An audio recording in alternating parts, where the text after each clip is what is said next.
makes sense. We always hold general meetings on, especially if we have, this was, to the point of almost not a crisis, but it was a large scale thing on our radar, so we always get a lot of voices around the table and see where we can do things. I am proud as to how we go about our business in town hall here. It's always on, not so much consensus, but a lot of brainstorming. Okay, thank you. Mrs. Lebo? I just had a quick question on procedure, like, since we didn't know that we had to do this way over there, how are the guidelines? How do they, what regulations do they have to follow? And what inspections have to be done? Does the state come in, or does the electric company, or? No. The way it works, it's actually a unique area when it comes to electrical bonding of playgrounds, where it's even outside the scope of our own electrical inspector. The way that the township is covered on this is we had an electrical engineer design this, and they said how this is going to be a safe playground on their design. There is no mechanism to have our own electrical inspectors beyond his scope. There's no one at the state that will come in and say, yes, this is right. However, we have a certified bonded electrical engineer with a sealed plans who will come in and say, yes, this was bonded and grounded in accordance with a certified engineer's design. So, and we're going to retain that in our files. Okay, and that meets with our insurance carrier? Yeah, the That's- JIF, if anything, everybody's the good, JIF is very happy that, Okay, good. we've taken, at the end of the day, we were alerted to a hazard. The township took a proactive stance instead of ignoring it and, God forbid, having a tragedy and then finding out that we were provided notice. Anytime we're provided notice, we have to have some type of reaction. Either we close something off or we rectify it. In this case, we did the due diligence.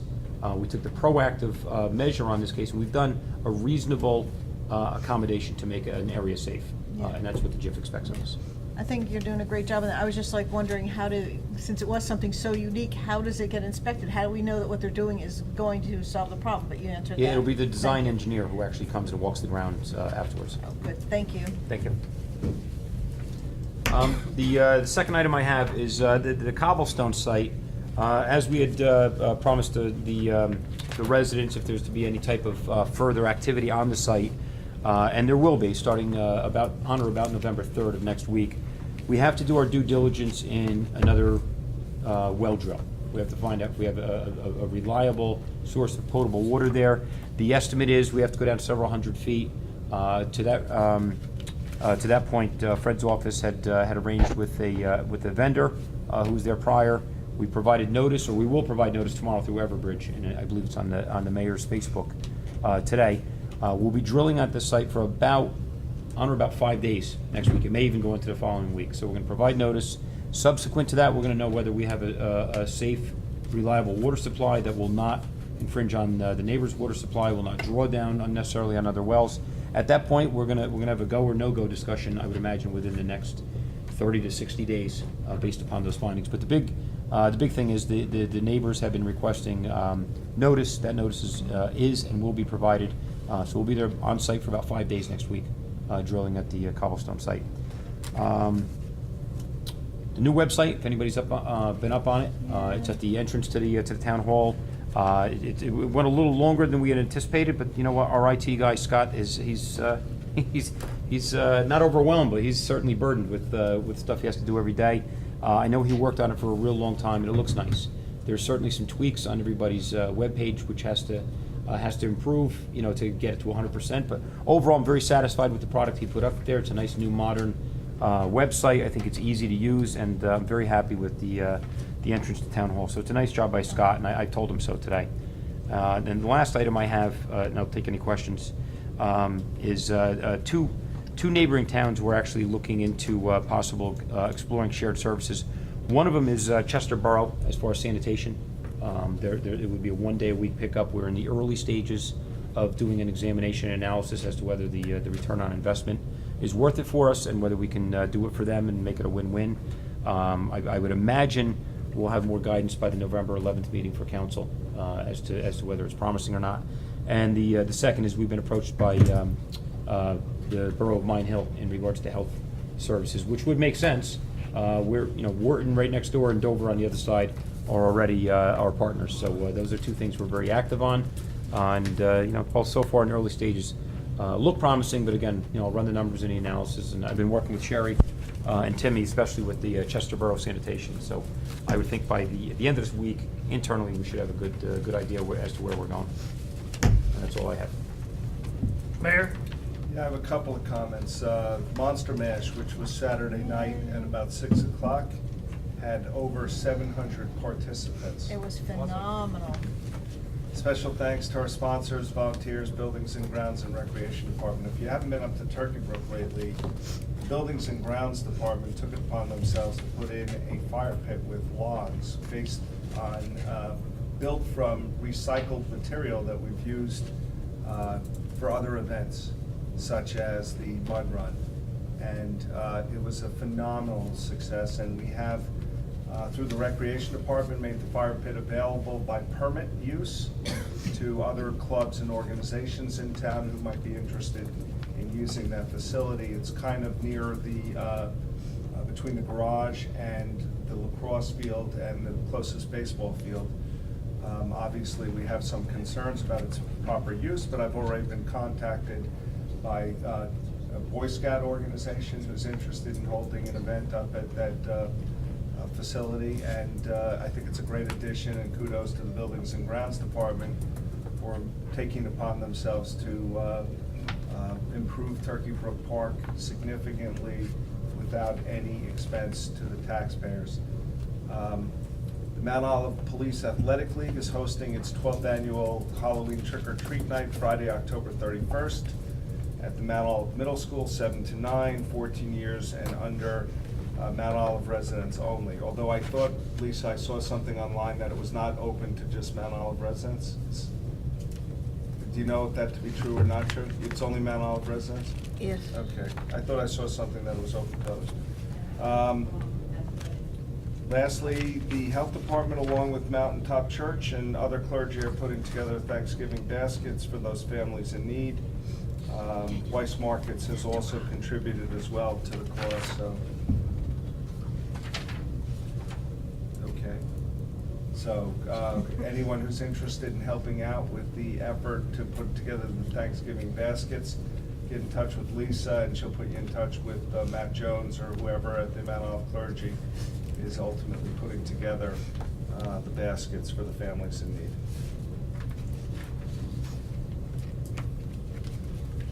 That's all I have. Thank you, Mayor. Any old business? New business? Mr. Canny? Thank you, Mr. President. I wanted to update Councilwoman Laybow on one of the old business, the trees down at Sand okay. Shore. Gene went out there, our engineer, Catherine, our planning administrator, and I have been there as well. The initial report was that there was about 50 trees. There was about 10, and it appears that there might have been blowdowns in the past from Sandy. There was a machine on site clearing. We're investigating it. As of now, we don't feel that there was a violation of any type of tree. It looks like the initial reports we had was that there was a machine on site back in June, but the deterioration of the trees appears to be far longer than June. So I don't know if there were some of them were knocked down from Sandy. There was about 10 trees though. That was it between that property and the adjacent farm. So we're still looking into it, but the scope wasn't as big as we had thought it was. Yeah, it So- was less, okay. Yeah, it's far less. Oh, good, thank you. Thank you, Mr. President. Any legal matters? Thank you, Council President. I was just going to update council on the cobblestone matter, but Sean pretty adequately covered everything I was going to say. Sorry, Jeff. That's all right. Does that mean we get you at a discount for today? That's all right. As Sean mentioned, the drilling is tentatively scheduled to commence next Monday, November 3rd. As soon as we know the results of the drilling, we'll update council. Thank you. Council reports. Board of Education, Mr. Amiender. Yes, Mr. President. School board report. The Board of Education met yesterday, October 27, 2014, at 6:30 p.m. in Mount Olive Middle School. The school board election is scheduled for Tuesday, November 4, 2014. There are 3 vacancies on the board. 5 people are running to fill those 3 positions. The board took actions on personnel, curriculum, instruction, business services, and administrative recommendations. The board approved the school superintendent administrative action to authorize the Mount Olive Township Police Department to conduct a canine sweep of Mount Olive High School as guided by Morris County Prosecutor's Office. Dr. Larry Reynolds, the superintendent, reported that the standard reading level for students in the district was higher than it has been in the last 5 years. Parents' participation in this regular board meeting was very high. That's my view.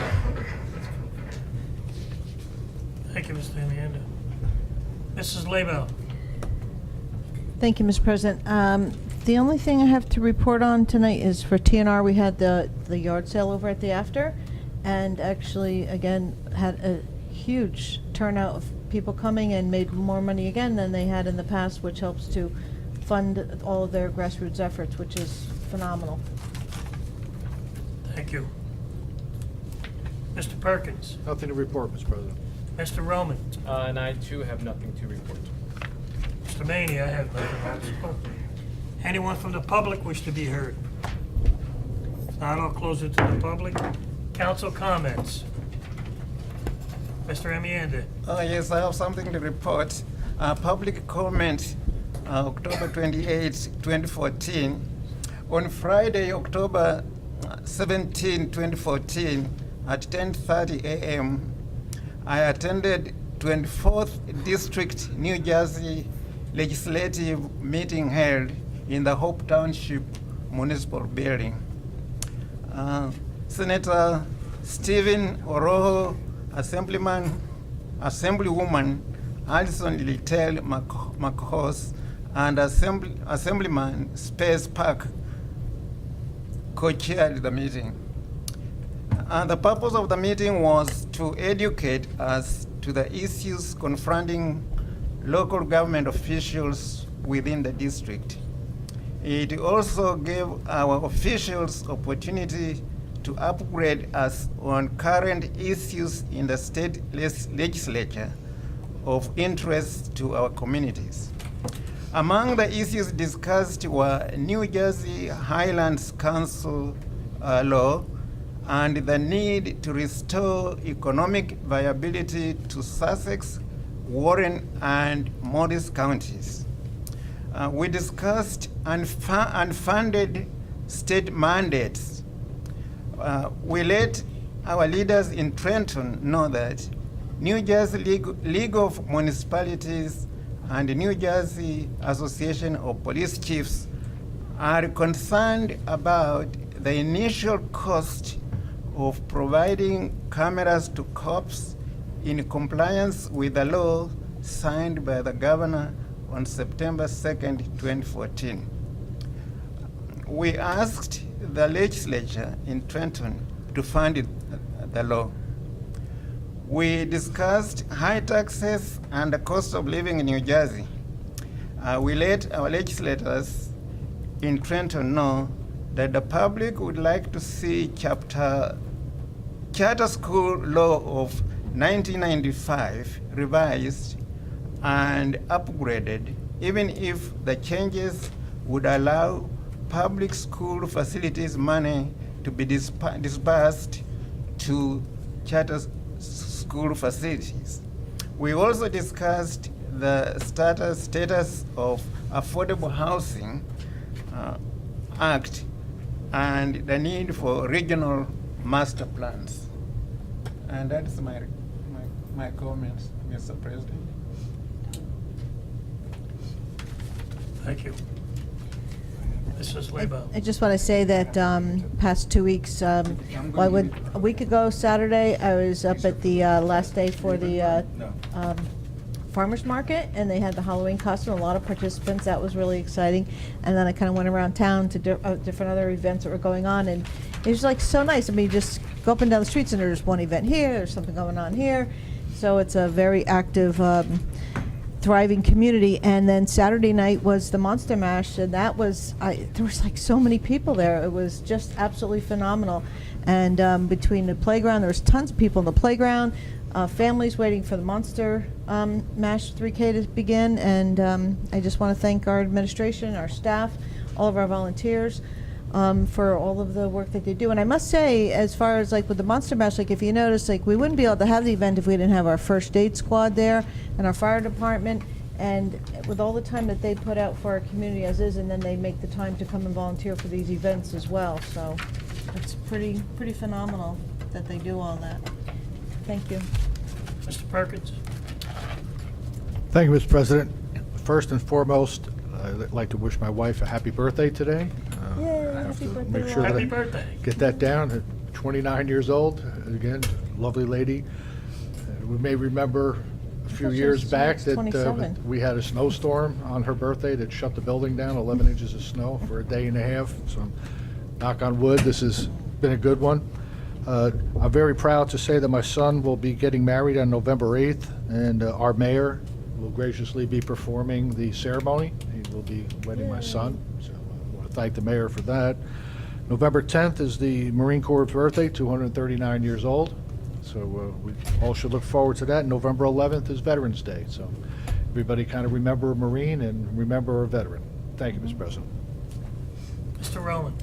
And happy birthday to your wife as well. I have nothing. My wife too? Yes. Yes. Well, his wife, my wife's turning 50. Your wife doesn't look anywhere near 50. Okay, then. She looks like one of the kids, which Just is a nice. comment, I guess maybe we should send a letter of thank you to the freeholders, the paving done there on the county road there. I had spoken to them a while back, and they lived up to their promise. Motion to adjourn? So moved. Is there a second? Second. All in favor? Aye. Opposed? Agents, please remain standing for a moment of reflection for our troops who keep us free.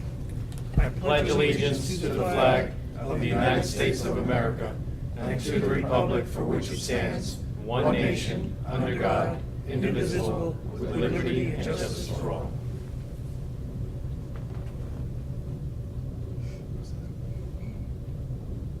Thank you.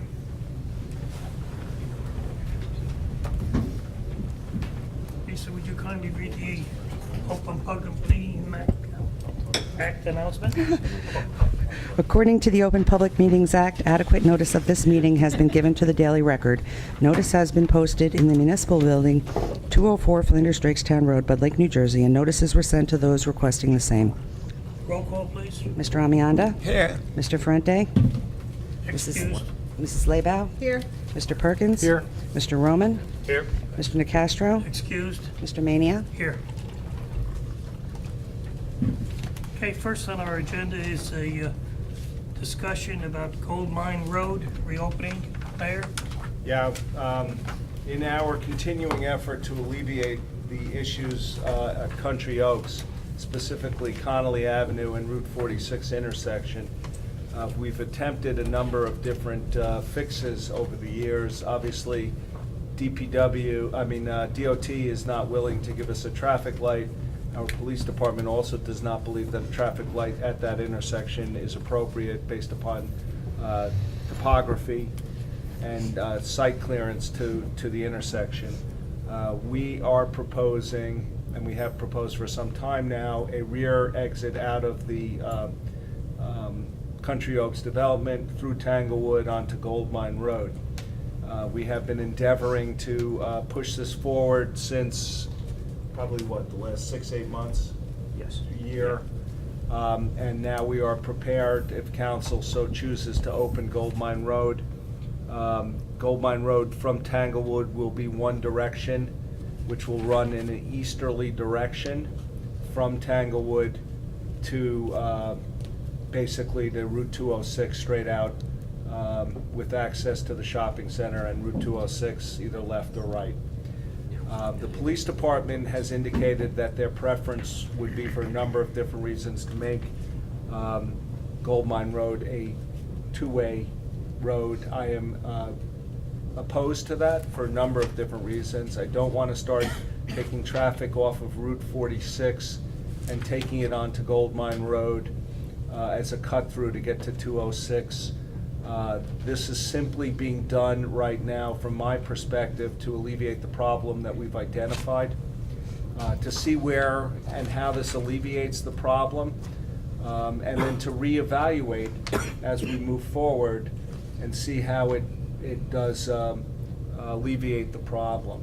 So my recommendation, and it's a very strong recommendation, is to move forward with this project, notwithstanding the fact that the police department would prefer to have it to be a two-way street, is to make it one-way right now, and let's evaluate as we go forward in terms of what type of traffic we're seeing, what type of problems we're seeing as a result of it being one-way. You have to remember that Gold Mine Road currently is a two-way road, and it will remain a two-way road from Tanglewood, so that you will be able to travel both east and west out of Tanglewood, but you will not be able to travel from ITC.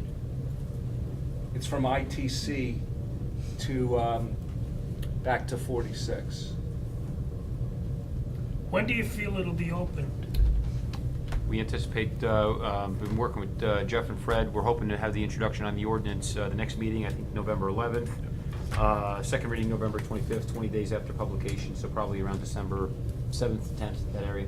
And we're not doing anything physically to the roadway which wouldn't prevent us from later changing in terms of how we're engineering that road, should we deem additional factors in history to benefit us in some other traffic pattern. Mrs. Lebo? Thank you, Mr. President. Rob, is Quick Creek closed? No. Not that I know of. Well, if you have it one way, how are they going to get? Yes, Yeah. go ahead. The one way is going to stop just short of their property. Okay, that's what I wanted to make In the sure. memo I provided, I believe their address is 150. Yeah. Gold Mine, that is where the Okay. demarcation line would All be. right. We're not changing anybody's current access or Okay, direction. all right, good. That's This what will I wanted to simply know. allow for additional egress from the Country Oaks development Mm-hmm. to head west on, I guess, east on Gold Mine Road.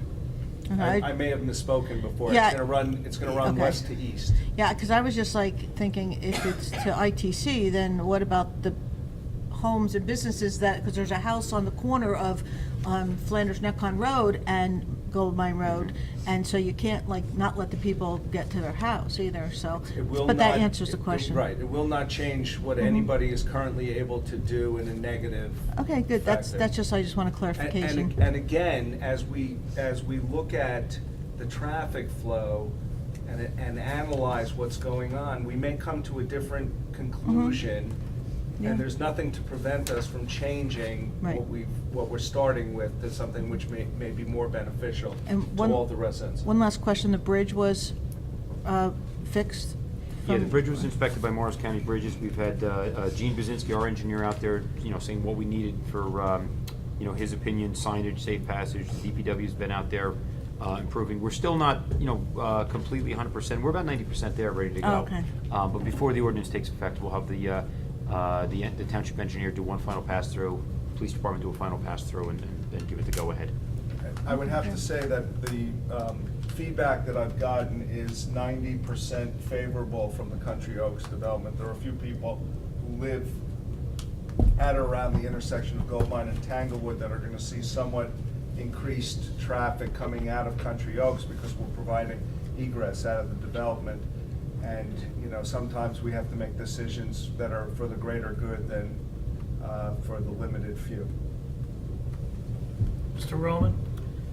So so we're having a one-way coming out of Tanglewood, so if residents of Country Oaks decide to go to They can go both ways. ITC, they'll be able to go to the ITC and come back? They will not be able to come back that way. They'll be able to access Country Oaks by coming back on, around. Going back around? Right, either way, and accessing Country Oaks on 46. And the reason we wanted to go one way is because we're fearful that people will start using a cut-through?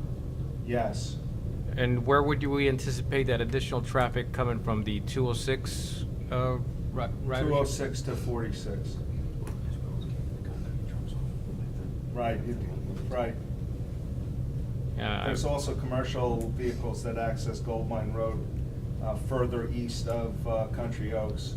And well, those can be restricted by They can. weight limit, but I don't see anybody wanting to cut through with all the, I mean, it's kind of circuitous route. But but we're leaving the option open that in the future we can turn that. We're not making any physical restraints on, it's gonna be signage, and we can, as we look at the traffic pattern and flow, decide to change our original decision, but I mean, I'm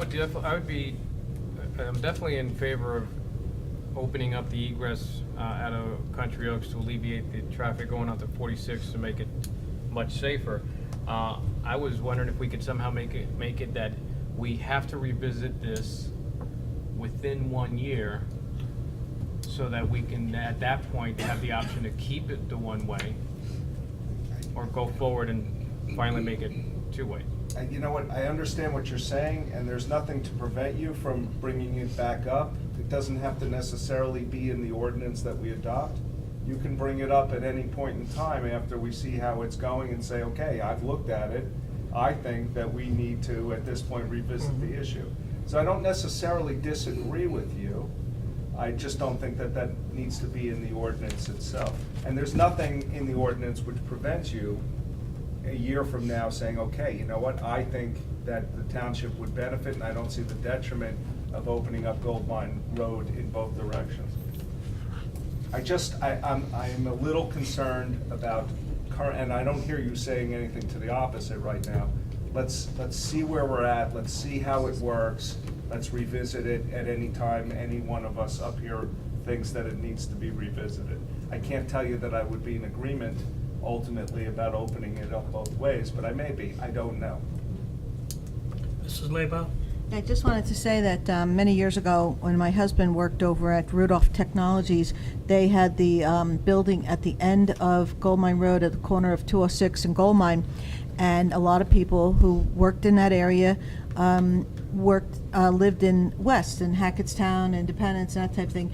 And if you think about it, I mean, I understand what Mr. Roman's saying, but when you think about it, if they're coming from West, if they go over up Mount Hope or Mount Olive Road to Flanders Road to get to 206, if they need to get that way, it doesn't, you know, it depends on where you need to go on 206. So I know my husband always took Gold Mine Road to get to work, and it was extremely busy. And I know one day he had a truck and it was icy, and he flipped the truck over, and there was cars were backed up. And it was just before the concrete place, and the cars were backed up all the way to 46. That's how many people traveled that road to get to 206. Now, we didn't have International Drive at the time, so but it is a good spot to come out on 206. So I think that once people find out about it, they may be cutting through there, they may not. But I think it's good that it's only one way, so we won't have it come in the other direction and having an issue with cars on 46 trying to get out. I don't disagree with you, and I don't disagree with Alex. I think ultimately, let's get it open. Just wait and see. The purpose of And opening. go from there. Go from there. There's nothing to prevent us 6 months from now from Looking at it revisiting the again. issue. Let's see what the Exactly. traffic flow is, and now I can tell you that the police department, obviously, if you gave the police department options in terms of turning roads into both ways, the police department is always gonna want it open both ways because they gain access that way. And that may be a factor ultimately that we need to consider 6 months down the road. But right now, opening it one way is certainly beneficial to the police department as well. Let's get it open. Let's get it open. And the first aid squad. Mr. Canning? First aid squads. Thank you, Mr. President. I have a commitment from the chief as well. We've spoken numerous times on this. The police department is set to do a traffic study on a, before and after. Right now, obviously, the traffic count is 0, so that's easy. But they've already promised to put the tubes in the roadway and do a speed and traffic count sometime early spring. So at least we have a benchmark as to where we're at, and then, at least we have some objective data as to where to go. Mr. Amienda? Now, Mr. Mayor, I wanted to know, why the police department was not in agreement with the changeover? What were the reasons they gave? Is there a memo in the folder? No, it's not in the backup. The primary concern is, they're worried about enforcement, about having to put somebody up there on directed patrol more often than not. That's the prime reason, like the mayor had said, they'll always be in favor of two-way traffic because it alleviates a patrolman from having to be up there enforcing motor vehicle laws. It also gives them greater access from one point of town to the next, but it doesn't take into consideration generally the residents of that area. And ultimately, I don't know. Ultimately, maybe the road does benefit through being open both ways. You have to remember that coming westbound on Gold Mine Road, it doesn't take you to a controlled intersection. So that you may be causing additional problems in terms of people trying to make a left turn out of Gold Mine Road onto 46. Yep, Yeah, and definitely. Mr. Roman? I think that'll be self-policing, because nobody wants to come out and make a left-hand turn onto Route 46. That's where I think it would be self-policing. I mean, obviously, I'm in the minority with respect to making it a two-way at this moment, I assume. But, I just don't see, based on the map and how anybody is gonna want to go through all that, instead of going up, ITC, come down. But, I plan to look at it, revisit it, we'll see how the numbers work out having it one way. I appreciate that, and I can tell you personally, between taking Gold Mine Road and going through ITC with the traffic lights, I'll take the uncontrolled intersection at Gold Mine Road to make the left on 46 if that's more convenient for me. Because I do everything I can to avoid traffic lights. Just personally. But again, you know what, let's get it open. We can revisit it at any time if it makes sense to Absolutely. open it both ways. It's a start to get it open. Yep. Mrs. Labow? One last thing, you can't make a left on 206 on Gold Mine. You can only go right, which is good. Yeah. So that's a good thing.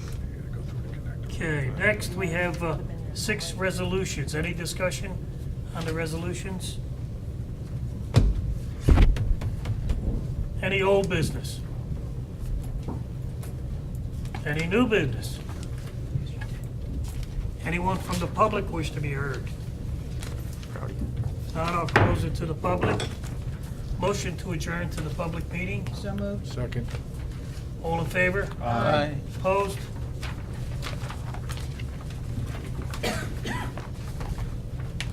Lisa, would you read the Open Public Meetings Act? According to the Open Public Meetings Act, adequate notice of this meeting has been given to the Daily Record. Notice has been posted in the Municipal Building, 204 Flanders Drakestown Road, Bud Lake, New Jersey, and notices were sent to those requesting the same. Roll call. Mr. Amianda, Here. Mr. Ferrante, Mrs. Labow, Here? Mr. Perkins. Here. Mr. Roman. Here. Mr. Nacastro, Excused. Mr. Mania. Here. Okay, first on the agenda is the approval of minutes of previous meetings. Mr. Amianda? Mr. President, I make a motion for approval of minutes of previous meetings. Second. Any discussion? Roll call. Mr. Amianda, Yes. Mrs. Labow, Yes. Mr. Perkins. Yes. Mr. Roman. Yes. Mr. Mania. Here. Okay, we have some correspondence from residents and organizations. Any discussion?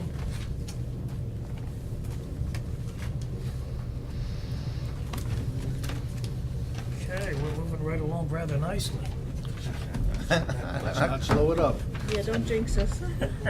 Those are like 5 to 10 of my favorite words ever. Yeah. You're over already? Okay, first on the agenda is, I opened the hearing to the public on ordinance number 21-2014, an ordinance of the Township Council of the Township of Mount Olive to amend Chapter 245 Vehicles and Traffic of the Township Code. Mr. Perkins, would you kindly do that? Yes, Mr. President. I move for adoption and final passage of ordinance number 21-2014. Second? Roll call. Mr. Amianda? Yes. Mrs. Laybow? Yes. Mr. Perkins? Yes. Mr. Roman? Yes. Mr. Mania? Yes. I declare ordinance number 22-2014 is passed on second reading, and I hereby direct the clerk to forward a copy of the same to the mayor and publish the notice of adoption as required by law. Okay. I open the hearing to the public on ordinance number 22-2014, an ordinance to amend Chapter 400 entitled Land Use Ordinance of the Township of Mount Olive to implement a comprehensive set of additions, revisions, modifications, and corrections to Article 2 definitions, Article 3 general administration, building construction permits, Article 4 site plan and subdivision review and plat details, Article 5 design guidelines and technical standards, Article 6 zoning, Article 7 zoning district use and bulk regulations pursuant to the recommendations set forth in the periodic examination of the master plan and development regulation adopted by the Mount Olive Planning Board on June 20th, 2013, in accordance with the recommendations provided by the Township Planning Administrator. Mrs. Laybow? Yes, thank you, Mr. President. I move for adoption and final passage of ordinance number 22-2014. Second. Discussion? Yeah, it should have been a longer title. Thank you, Mr. Roman. Roll call? Mr. Amianda? Yes. Mrs. Laybow? Yes. Mr. Perkins? Yes. Mr. Roman? Yes. Mr. Mania? Yes. I declare ordinance 22-2014 is passed on second reading, and I hereby direct the clerk to forward a copy of the same to the mayor and publish the notice of adoption as required by law. I open the hearing to the public on ordinance 23-2014, an ordinance of the Township of Mount Olive in the County of Morris, State of New Jersey, amending Chapter 48 Police Department, Article 3 Extra Duty Employment, Section 24 Contracting for Public Services. Mr. Perkins? Yes, Mr. President. I move for adoption and final passage of ordinance number 23-2014. Second. Discussion? Roll call? Mr. Amianda? Yes. Mrs. Laybow? Yes. Mr. Perkins? Yes. Mr. Roman? Yes. Mr. Mania? Yes.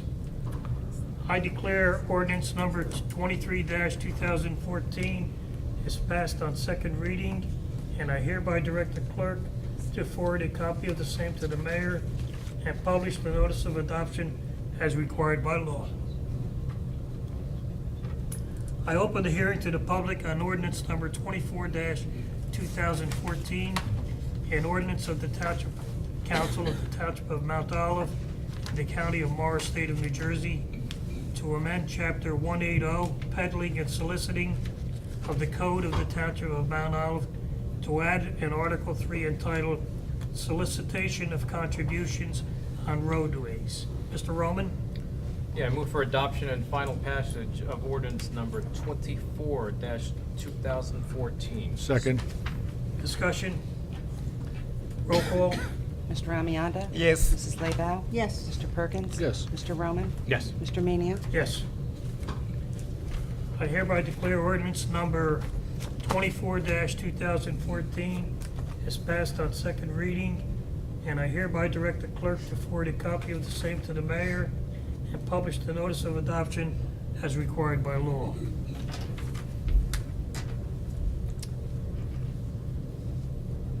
I open the hearing to the public on ordinance number 25-2014, bond ordinance amending sections 3D, 3G, and 6B of bond ordinance number 11-2014 of the Township of Mount Olive in the County of Morris, New Jersey, finally adopted April 22nd, 2014, in order to increase and decrease certain appropriations and authorizations and to amend the average useful life.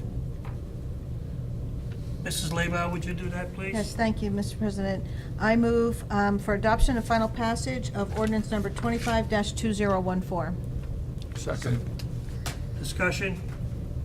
Roll call? Mr. Amianda? Yes. Mrs. Laybow? Yes. Mr. Perkins? Yes. Mr. Roman? Yes. Mr. Mania? Yes. I declare ordinance number 25-2014 is passed on second reading, and I hereby direct the clerk to forward a copy of the same to the mayor and publish the notice of adoption as required by law.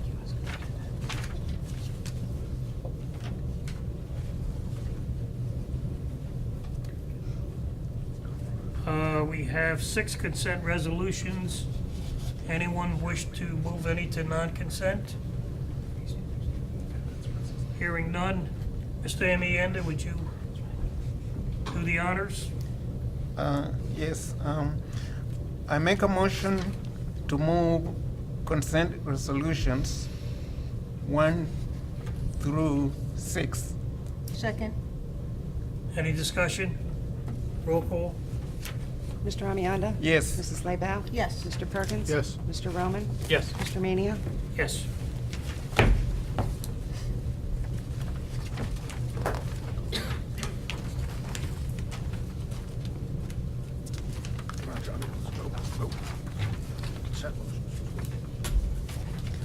Mr. Perkins, would you do the consent motion, please? Yes, Mr. President, I move for adoption of consent motions number 1, bill list. Second. Discussion? Roll call? Mr. Amianda? Yes. Mrs. Laybow? Yes. Mr. Perkins? Yes. Mr. Roman? Yes. Mr. Mania? Yes. Administrative reports. Thank you, Mr. President. Couple items. Several weeks ago, I had briefed council on the ongoing problems and project down in Powerline Park, as we were advised by First Energy about the high power overhead wires. We had asked for additional time just to do our due diligence as to prices. The initial price estimates that had been forwarded to myself and as I reported to council was in the range of about $120,000 to $130,000. Subsequent to that, I felt that was too much, and we had gone out to bid. I am very happy to report to council today that as of the next meeting, we'll be recommending a bidder. More than likely, the lowest bid came in at $44,000, so it's about 1/3 the cost. I'm glad we took the extra due diligence steps. It's a significant amount of money saved, and again, sometimes we want to get the parks or some public project out there and get everybody, the world spinning like normal, but in this case, just taking that extra deep breath and taking a step back certainly paid off. That's a significant amount of savings. So the next meeting, I would anticipate you'll see a resolution for award on that. Mr. Roman?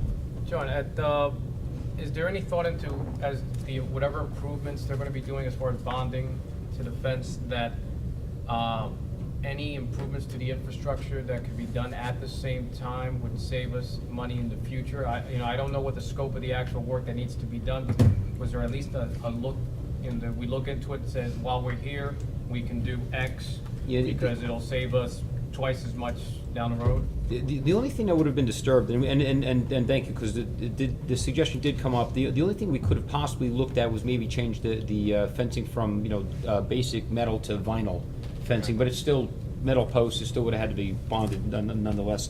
The amount of trenching and excavation and movement of material, if you will, is just pretty much along the base of the fence with the ditch witch. So there's not that much disturbance. The largest amount of the cost is actually in the form of copper wire in bonding and grounding these items. And there's nothing planned in the far future as far as either conduits running, anything electrical that would run, say, towards by DJ3 that would, I think we have electrical down by DJ1 and 2, but all the way down.